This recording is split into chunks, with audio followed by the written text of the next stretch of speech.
Father. We have been through all this. Do as I tell you, boy, you dead disobedient little bastard. Give me the gun. It's my life, and I'm gonna run it the way I like.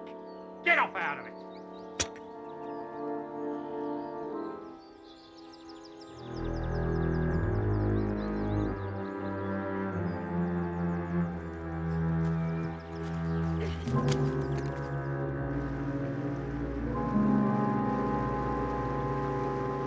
Good morning. Good morning. Caught anything? Not yet. Holmes! What on earth are you doing here? Looking for you. Now carry on, my dear fellow. Don't let me disturb you.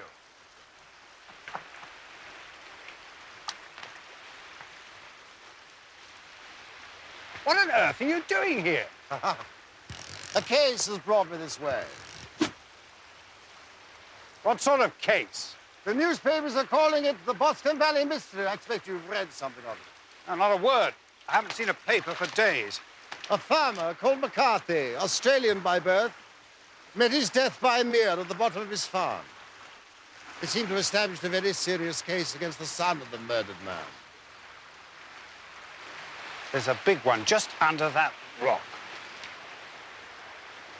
So then it's, a murder. Well, it's conjectured to be so. Of course, I shall take nothing for granted until I've had a chance to look into it personally. Naturally. I don't wish to spoil your holiday, but I was wondering if I could persuade you to join me for a couple of days. Well, of course. Are you sure? I should be delighted. Then we must move quickly. Our local train leaves in 35 minutes.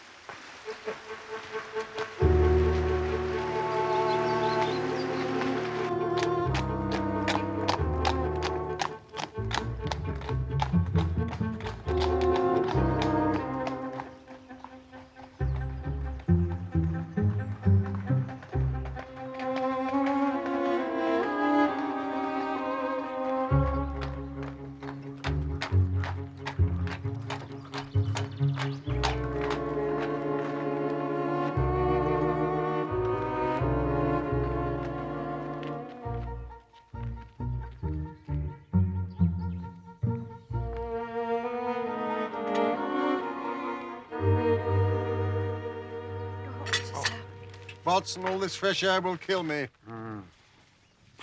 Well, the London press don't seem much interested, not very full accounts. Yes. Useless. So much for the London press. It all seems depressingly simple. What persuaded you to take an interest in this case? This. Boscombe Valley Mystery. There has been a grave miscarriage of justice. The matter is urgent. We need your help. Please come if you can. Alice Turner. Good heavens. Who is Alice Turner? She's the daughter of Mr. Turner, also Australian, who owns this whole estate. Well, it's a mystery, not murder, to Miss Turner. Note the we, Watson. We need your help. If ever there was a cry from the heart, that is it. It leaps from the paper. Have you seen this lady? No, not yet. Do you remember a certain Sergeant Summerby? Summerby. Oh, yes, the case of the counterfeit Spanish dollars. Mexican. A pleasant fellow. Much admired your methods, did he not? Probably his reason for promotion to inspector. He is in charge of the case, and it was he who organized this accommodation for us. Us? You presumed that I would come. No, not presumed, Watson. Hoped. Very much hoped. Well, Mr. Holmes, and you, Doctor. It's a pleasure to see you again. Congratulations on your promotion, Inspector. Thank you, Doctor. Well, it's a quiet district as a rule, but nonetheless my own. I have a carriage waiting. Ah, oh.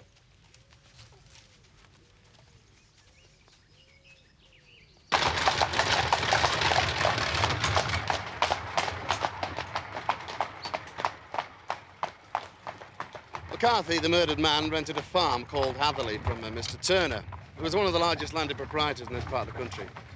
He made his money in Australia. I presume that both being colonials, they had much in common. Old friends, I believe, though Mr. Turner has been in failing health for some time. He has a daughter called Alice. An only child and a most charming one.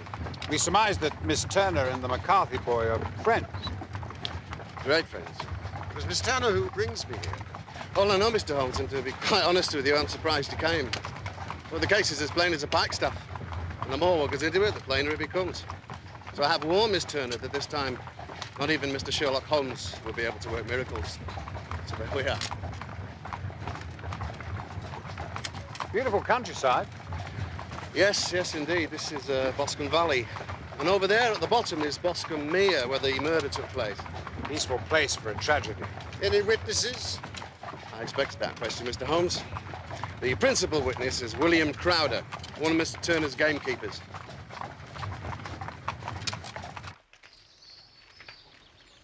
It was after I'd had my dinner. Last Monday it was, The 3rd of June. Oh, that's right. Now, I'd fed the young pheasants, poults we call them. You were planting out lettuces. Oh, that's right. I was setting out some lettuces, those lettuces over there, when my little girl Patience, she comes running up.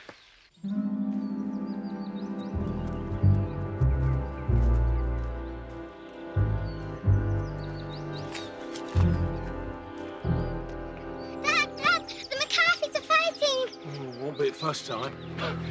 Well, don't you worry about it, Patience. Take no concern of ours. Go on, in you go.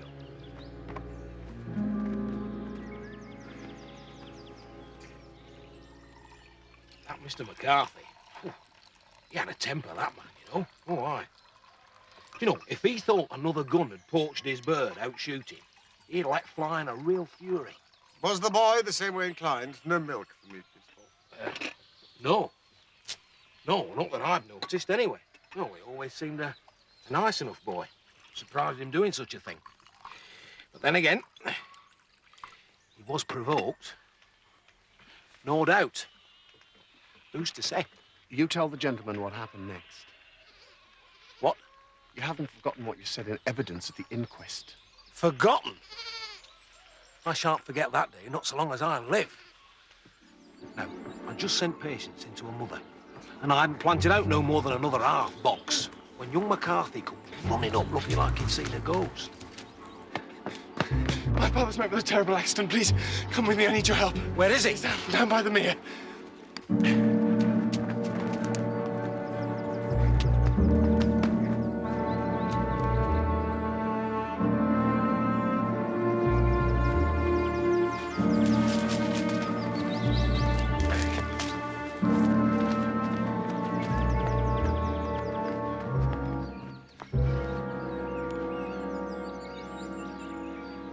Is he alive?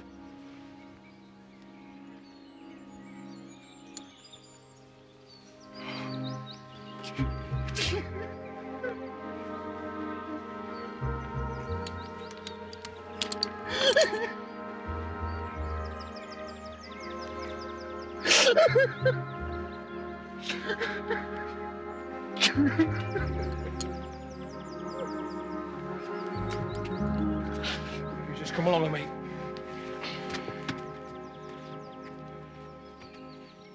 I brought him back here, and I sent my wife down in the trap for the police. Did the boy say anything? No, not a word.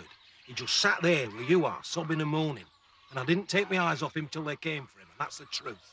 Did you examine the gun at all? The butt, for instance? No, not especially. There was a bit of mud on it. He wiped it. He wiped it. Well, I might have done. I mean, it would have been natural, wouldn't it?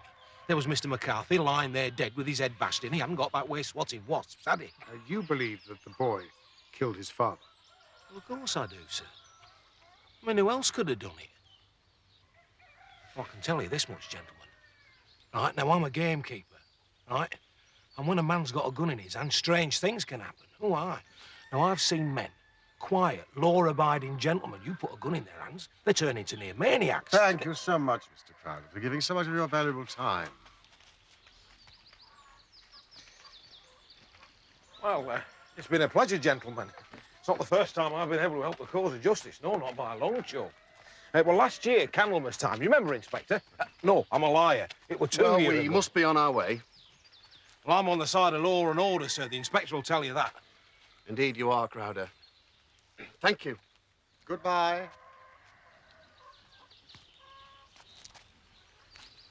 They're all the same, these country people. Once they get an audience, they'll talk the hind leg of a donkey. Now, if you follow me, I'll take you down to the scene of the crime. No need for the moment. That's very true. No need in the circumstances. It's a sad case, but a pretty clear one. The glass is high. Weather set fair. I should like to call on James McCarthy. I can arrange it if you wish. Tomorrow. Tomorrow. One more thing I should tell you, Mr. Holmes. When the boy was charged with the murder, he didn't appear in the least surprised. In fact, he said it was no more than his deserts. Those were his very words. A confession? You might think so. Did he also protest his innocence? Yes. But then again, they always do, don't they? I think we'd best be getting back to the hotel. Come. I have some calls to make on the estate. Till tomorrow, then. Boscombe Arms.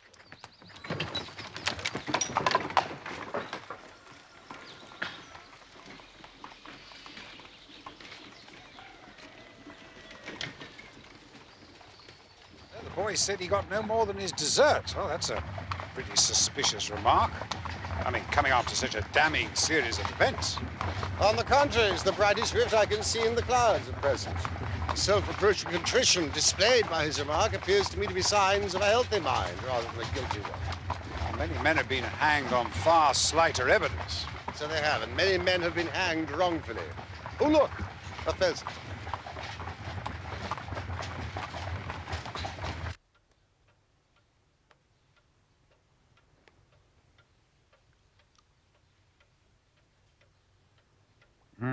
Witness. That's James McCarthy. I had a conversation with my father which led to high words and almost to blows. As his temper was becoming ungovernable, I left him and went up the hill. I hadn't gone more than 100 yards when I heard a hideous outcry which caused me to run back again. I found my father expiring on the ground with his head terribly injured. Did you see anyone near your father when you returned? No, no one. I have no idea how he came by his injuries. He was not a popular man, but as far as I know, he had no active enemies. I know nothing further of the matter. Did your father say anything to you before he died? He mumbled a few words, but all I could catch was some allusion to a rat. Silence! Be quiet! A rat. And what did you understand by that? It conveyed nothing to me. I thought he was delirious. What was the point upon which you and your father had this final quarrel?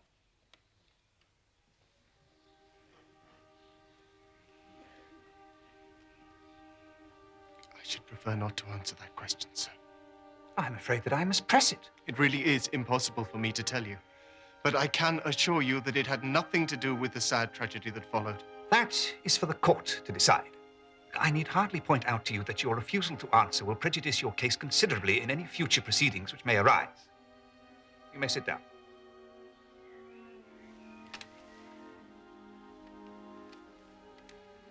Gentlemen of the jury, you are here to discover the cause of death of Mr. William McCarthy and thereafter to deliver your verdict. You have heard the facts of this crime, and I believe they make the situation very clear. Mr. James McCarthy's account of his father's dying is singular, to say the least. His refusal to give any details of their last conversation must go very much against him. The verdict of willful murder seemed to me to fit the facts we have heard. I hope I make myself clear. So, willful murder it was. Monstrous. Well, the boy did rather ask for it. It wasn't. Did you see that both you and the coroner have been some pains to single out the strongest points in the young man's favor? Don't you see that you alternately give him credit for too much imagination or too little? Too little if he could not invent a quarrel which would give him the sympathy of the jury. Too much if he evolved from his own inner consciousness anything so outre as a dying reference to a rat. Well, these country coroners do think they're little tin pot gods. Oh, it's an absolute scandal. No, no, no. I shall approach this case from the point of view that what this young man says is true.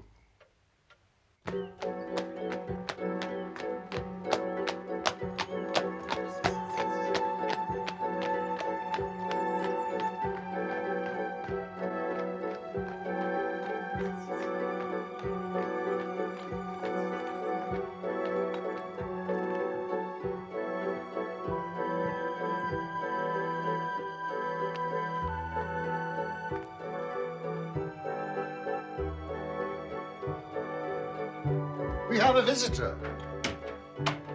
Our young client has arrived.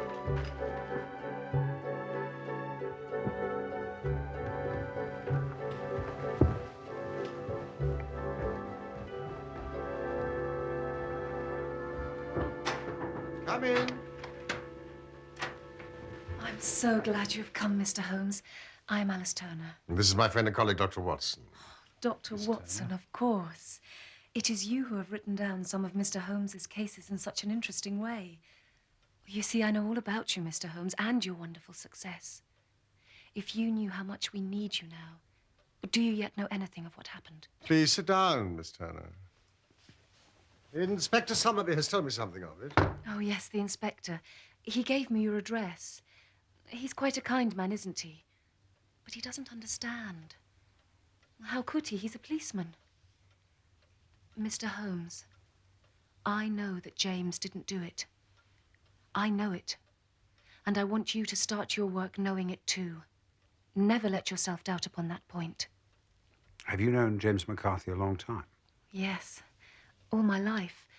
We have known each other since we were children, but he is too tender-hearted to hurt a fly. Well, this charge is just absurd to anyone who really knows him. Well, I hope that we may clear him. I should do all I can. But from what you've heard already, do you not think he's innocent? I think it is probable. I don't think my friend is so convinced. Well, I think that Mr. Holmes has been a little quick in his conclusions. But you are right. Oh, I know that you are right. James never did it. His quarrel with his father, which you would not talk about to the coroner. Do you know anything of it? I believe it was because I was concerned in it. In what way? It is no time to hide anything now. James and his father had many disagreements about me. Mr. McCarthy was very anxious that there should be a marriage between us. Well, James and I have always loved each other like brother and sister. Of course, we haven't seen so much of each other lately. I have been away at boarding school for some years, and James has been studying in Liverpool. He is only 22 and has seen very little of life, and... well, I suppose he does not wish to do anything like that just yet. So there were quarrels. And this, I'm sure, was one of them. How old are you, Miss Turner? I'm 18. Quite nearly 19. As you say, this isn't a time to hide anything. Are you in love with James McCarthy?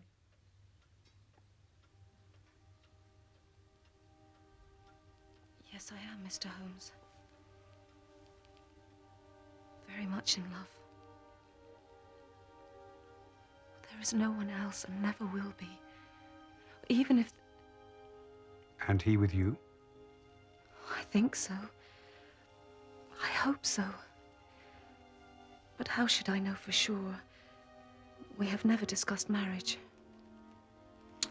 Was your father in favor of such a union? No. He was averse to it. No one but Mr. McCarthy was in favor of it. Thank you for being so frank with us. If I was to visit your father, could I see him, please? I'm afraid not. The doctor has forbidden any visitors. Oh, I'm sorry. We did not know he was so ill. My father has never been strong, but this has broken him completely. He is taken to his bed, and Dr. Willow says that he's a wreck and his nervous system is shattered. Well, I can hardly leave him, or I would have been at the railway station to meet you. Well, you see, Mr. McCarthy was the only man alive who had known Dad in the old days, in Australia. Australia? In Victoria, at the mines, the gold mines. That's where Dad made all his money. You have been of material assistance to me. Will you be able to see James? Tomorrow. Tell him that I know him to be innocent. I will. Could you give him this? Of course. And if you have any news, you will tell me. I must go home now. I left my father asleep, but if he wakes and I'm not there, he'll be upset. Goodbye. Goodbye.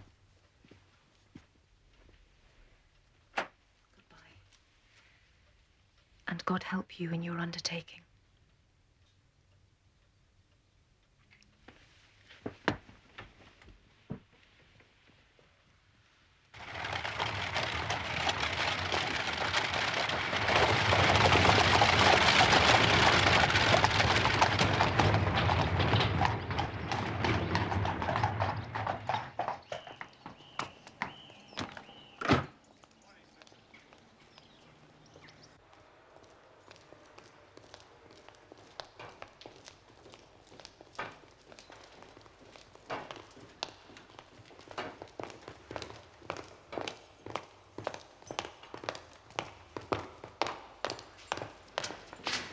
May I see him alone, please?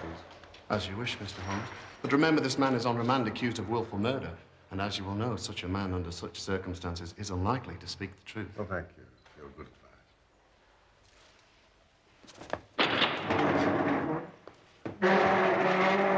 advice. James McCarthy. My name is Sherlock Holmes. I'm here to help you. How should I know that? You came with the police inspector. I saw him out there. I'm here at the request of Miss Turner.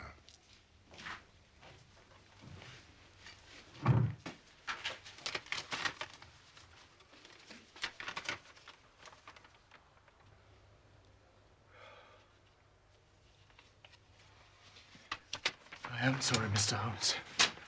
Lately, I've learned to trust no one. I'm afraid you've come too late.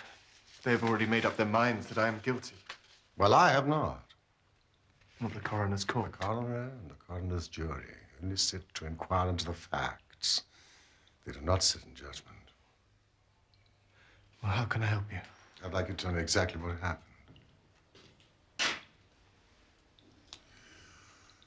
Let us sit down over here where we can talk quietly and not be overheard.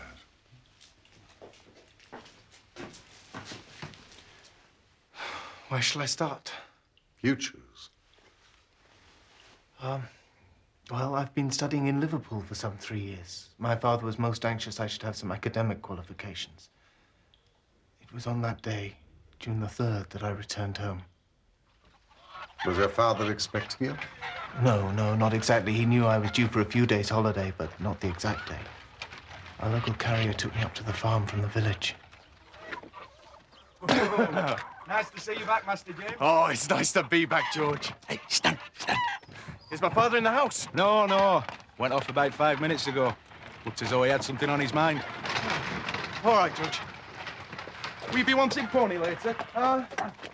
No, I'll ride tomorrow. I might take the gun, see if I can put a few rabbits. They need shooting. Place is crawling with them. Welcome.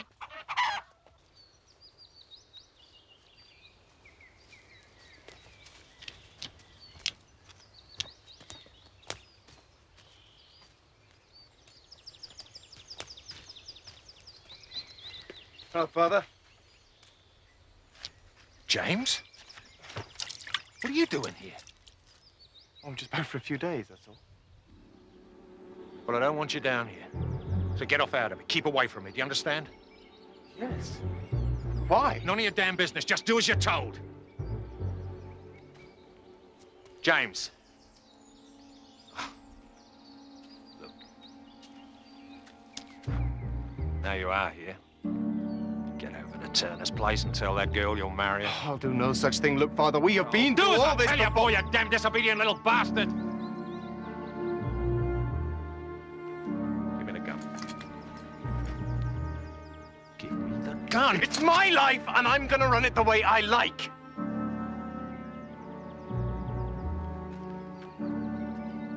All right. Damn you. I'll throw you out. I'll ruin you. You see. Now get off out of it!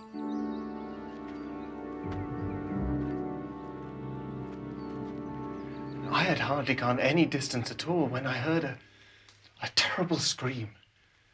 I ran back down and found my father lying on his side. Did you see anyone else? No one.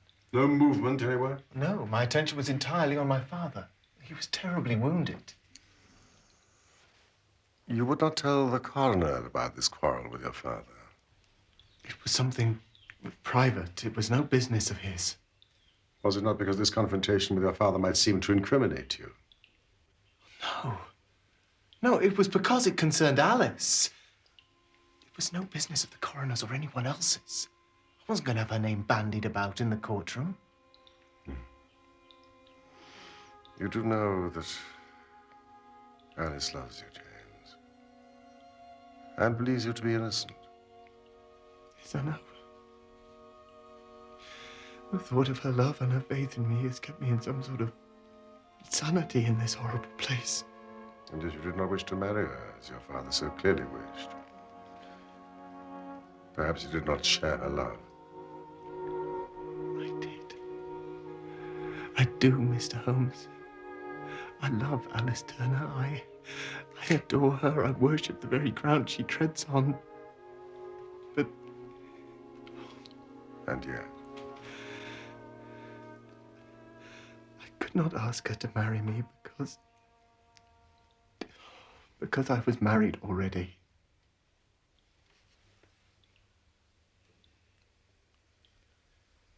Don't you think you'd better tell me about it?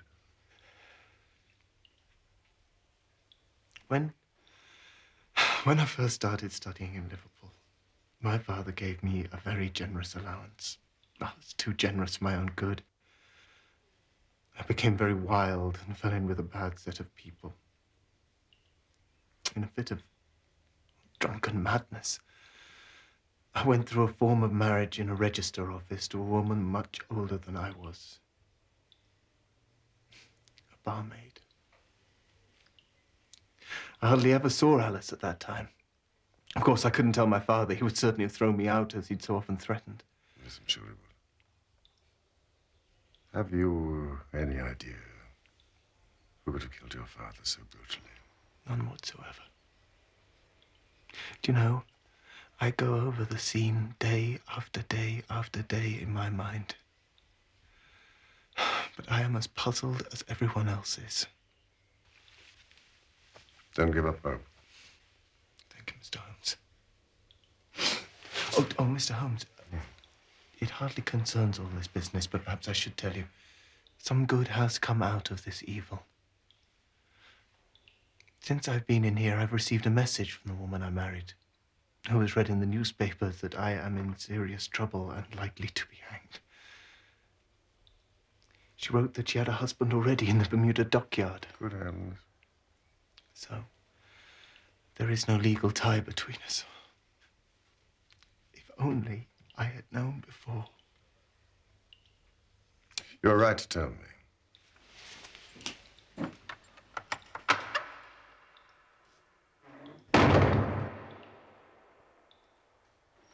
Poor fellow.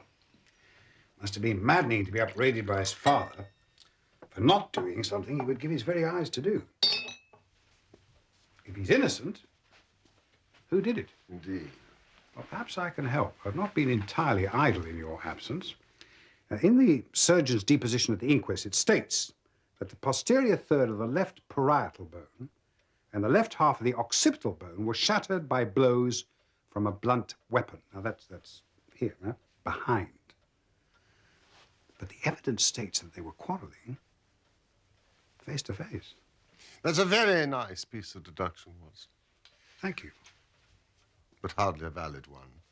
McCarthy could have easily turned his back the moment the girl had run off. But I'm so glad that you're coming round to my way of thinking.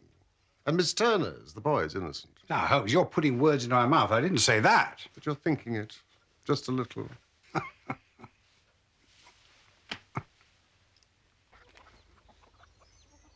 Those boots were the ones the master was wearing at the time he was murdered, sir. I've cleaned them up since, of course. Those were a pair of Master James's. He bought them new last Michaelmas. Thank you, George. Now, let us go down to the mere.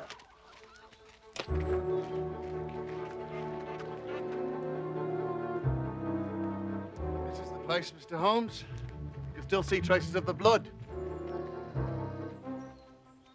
Please, would you keep clear of this area?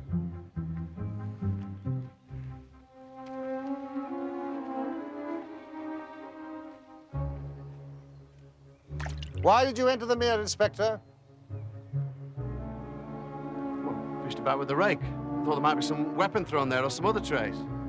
If only I'd been here before they came, like a herd of buffalo, and wallowed all over it. This must be the gamekeeper and his gang. These tracks are young McCarthy's. And these. Twice he walked.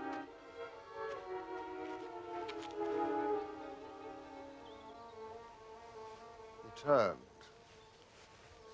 Once he ran. So the soles of the feet are deeply marked, the heels are hardly visible. That would bear out his story. He ran when he saw his father on the ground.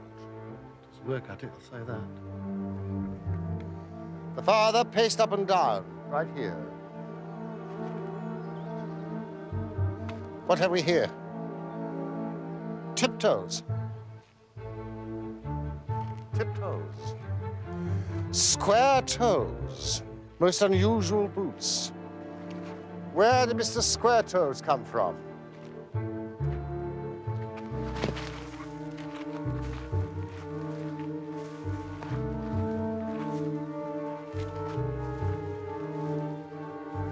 You made a rare bloodhound with Mr. Holmes.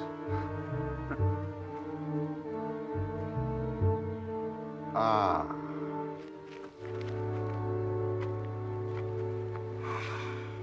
It has been a case of considerable interest. Come.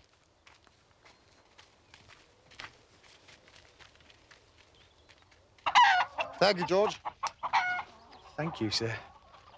Would you deliver this note? Yes, sir, indeed.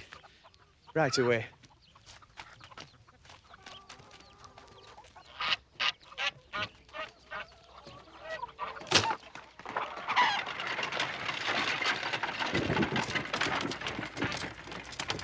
This way, Mr. Inspector. The murder was done with. I've seen no marks. There are none. Well, how do you know then? The grass was growing under it. It's only been there a few days. It corresponds with the injuries. And the murderer? He's a tall man, left-handed, limps with the right leg, wears thick-soled shooting boots with square toes, smokes Indian cigars, uses a cigar holder, and carries a blunt penknife in his pocket.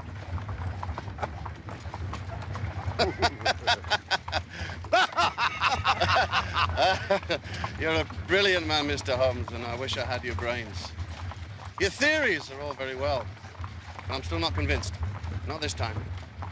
We have to deal with a hard-headed British jury. Well, you've had your chance, Inspector. I'm a practical man, Mr. Holmes. I cannot undertake to go around the country looking for a left-handed gentleman with a gamby leg. As to become the laughingstock of Cheshire. We shall see. You work your method. I shall work mine.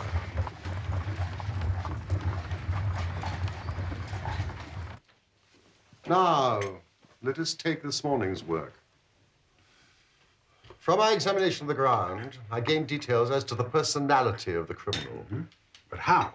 You know my method. It is founded upon the observance of trifles. Well, his height, I know you might roughly judge by the length of his stride, his boots by his traces, but the man's lameness. The impression of his right foot was always less distinct than that of the left. Why? Because he limped. His left-handedness. The blow was delivered from immediately behind, and yet it was on the left-hand side. Watson. He must have been a left-handed man, of course. He stood behind that tree during the confrontation between father and son. He even smoked there. Smoked? Cigar ash. An Indian cigar. You will remember my little monograph on the subject of ashes from pipe, cigar, and cigarette tobacco. 100 different varieties, if I remember. 140, thank you, Watson. Having discovered the ash, I discovered this stump, which the man had thrown among the moss. An Indian cigar rolled in Rotterdam. You will notice that the end has not been in his mouth. So he used a cigar holder. The tip has been cut off, not bitten. But the cut is not a clean one, so I deduced a blunt penknife. Amazing. Among the words mumbled by the dying man, the only word that young McCarthy could understand was the word rat. Rat. Most curious. Come with me.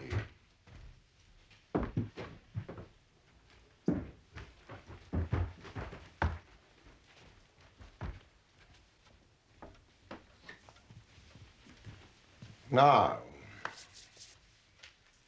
what do you read? A rat. And now? Boy, rat, boy. Ballarat. That is the word the man uttered. Australia.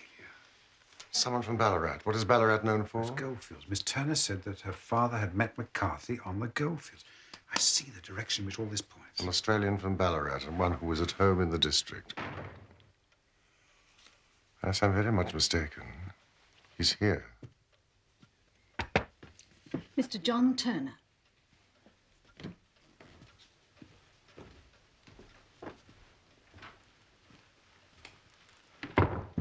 Mr. Holmes. Dr. Watson. My daughter told me you were lodging here. Did you get my note? Yes, yes. Something about coming here to avoid a scandal. Better than meeting up at the hall. People might talk. Why do you wish to see me?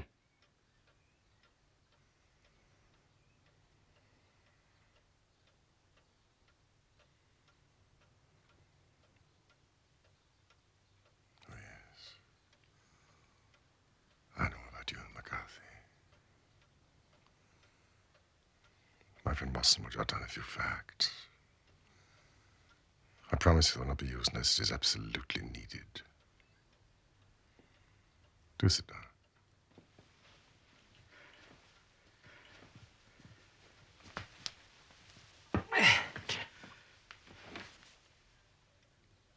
You didn't know the dead man McCarthy. He was a devil incarnate. God keep you out of the clutches of a man such as he. His grip has been upon me these many years, and he's blasted my life. I'll tell you first how I came to be in his power. It was in the early 60s at the diggings. I was a young chap then, hot-blooded and reckless. Well, I'd no luck with my claim. Took to the bush and became what you'd call a highway robber. There was a little gang of us. We lived a wild, free life of it. Sticking up a station from time to time or stopping the wagon on the road from the diggings. They called me Black Jack of Ballarat. I believe they still remember the Ballarat gang in the colony.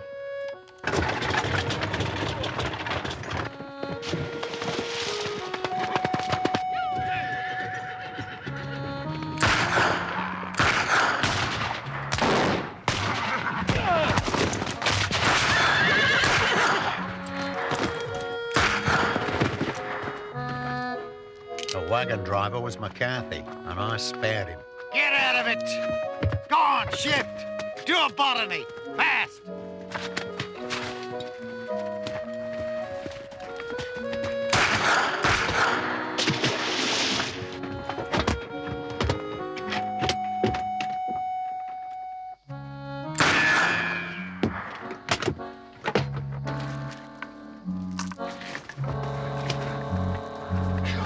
We got away with the gold. My mate and I were wealthy men beyond the dreams of avarice. There was...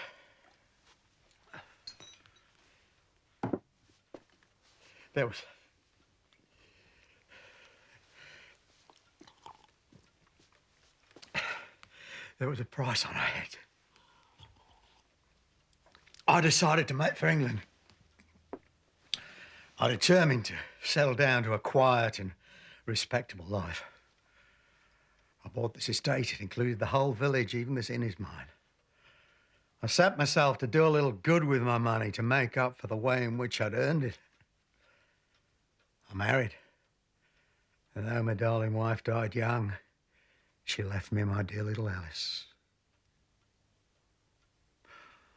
I was a happy man, you might say, until McCarthy laid his grip upon me. He'd followed my trail. When he first came here, he'd hardly a coat to his back or a boot to his foot. "Here we are, Jack," he said. "You can have the keeping of us, me and my little boy. And if you don't, England's a fine, law-abiding country, and there's always a policeman handy." I was a sitting duck for blackmail. There was no shaking him off. There was no rest, no peace, no forgetfulness. Turn where I would, there was his cunning, grinning face at my elbow. Whatever he wanted, he must have, and whatever it was, I gave him without question. Land, money, houses. Till at last he asked a thing I could not give. He asked for Alice. His son and my girl had grown up. He knew I was in weak health. Seemed a fine stroke to him that his son should step into the whole property. But there I was firm.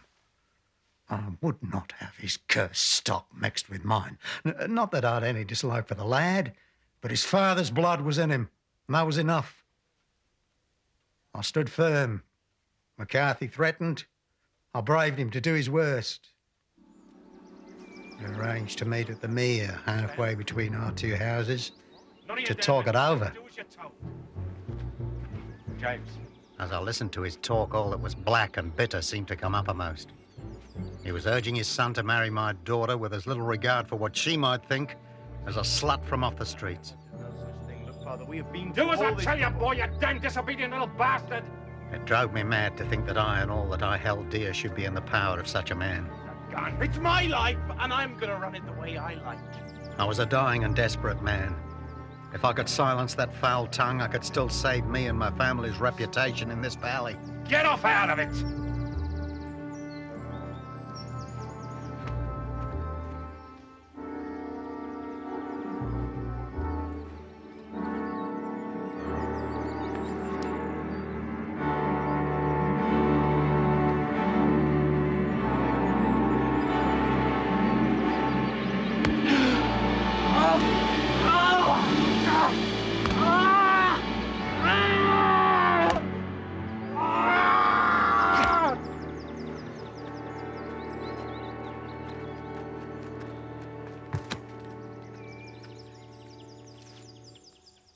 I did it, Mr. Holmes, and I would do it again.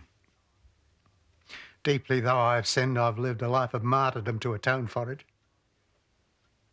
And my girl should become entangled in the same meshes which held me was more than I could suffer. I struck him down with no more compunction than if he'd been some foul and venomous beast.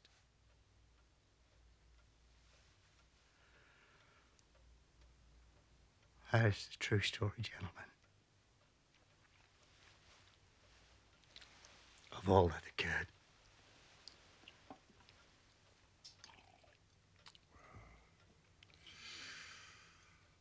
It is not for me to judge you, but I hope that we may never be exposed to such a temptation. I pray not, sir. I'm a dying man. I've had the diabetes for years. My doctor says it's a question of whether I shall live a month. Yet I'd rather die under my own roof than in a jail. Young McCarthy must be got off, however. Oh, God help me, but I wouldn't let that young man come to harm. I'll give you my word that I'd have spoken out if it went against him at the assizes. I'm very glad to hear you say so. I'd have spoken now had it not been for my dear girl. It would break her heart. It will break her heart when she hears that I'm arrested. It may not come to that. We are not the police. I am no official agent. I'm here at your daughter's request. Alice? Alice. What do you intend to do? In view of your health, nothing. You are yourself aware that you'll have to answer for your deed at a higher court than the assizes. If young McCarthy is condemned, I shall be forced to use this confession. If not, it will never be seen by mortal eye. And your secret, whether you be alive or dead, shall be safe with us.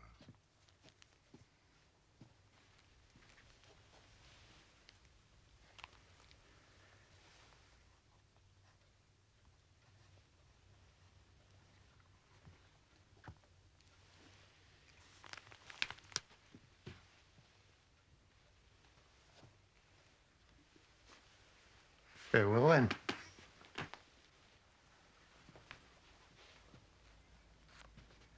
Your own deathbeds, when they come, will be the easier for the thought of the peace that you've given to mine.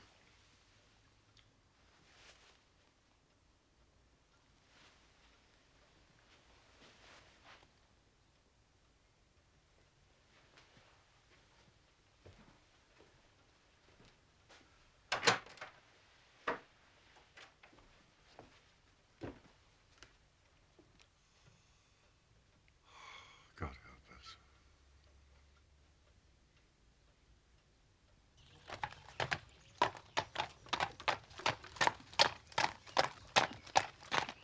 Turner, John Stewart, 16th of August, Boscombe Hall, Cheshire. After a long illness, bravely born, beloved father of Alice. Now, we're free to use that confession at young McCarthy's trial. No, by no means. My promise was they would not be used unless McCarthy is condemned, and I think I've given enough objections to the charge to ensure his acquittal. I hope so.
I love you. I love you too. Will you marry me? Yes, I will.